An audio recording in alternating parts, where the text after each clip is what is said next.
করা যাবে না। এই জন্য বিগত 15 বছর শেখ হাসিনা এবং তার পেটুয়া বাহিনী ইসলামী আন্দোলনের উপরে এদেশের বোরকা পরা দাড়িওয়ালা আলেম ওলামাদের উপরে নির্যাতন চালিয়েছিল। বাংলাদেশের সবচেয়ে মজলুম সংগঠন, নির্যাতিত সংগঠন বাংলাদেশ জামাত ইসলামী, ইসলামী ছাত্র শিবির, তারা জুলুম, নির্যাতন, ফাঁসির মঞ্চকে বরণ করেছিল, কিন্তু আওয়ামী লীগের অন্যায়ের কাছে মাথা নত করে নাই। এই জন্যেই সর্বশেষ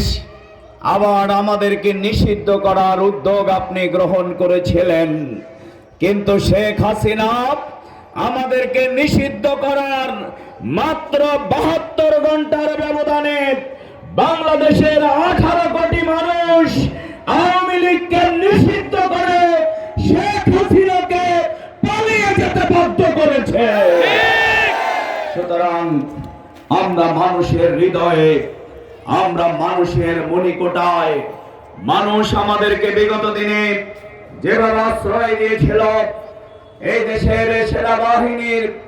57 জন সদস্যকে হত্যা করা হয়েছিল, কারণ আওয়ামী লীগ জানত সেনাবাহিনী যদি অফিসাররা মাথা তুলে দাঁড়ায় তাহলে শেখ হাসিনা তার অন্যায় অপকর্ম করতে পারবে না। আর একটি পরীক্ষিত রাজনৈতিক দল বাংলাদেশ জামাত ইসলামীকে নিশ্চিহ্ন করার উদ্যোগ নেওয়া হয়েছিল, কারণ তিনি জানতেন জামাত ইসলামী, তার নেতৃত্ব, এই দলের জনপ্রিয়তা, এই দলের জনশক্তির আল্লাহ ভীতি, মানবিক কর্মকাণ্ড, সামাজিক কর্মকাণ্ড, অর্থনৈতিক শিক্ষা,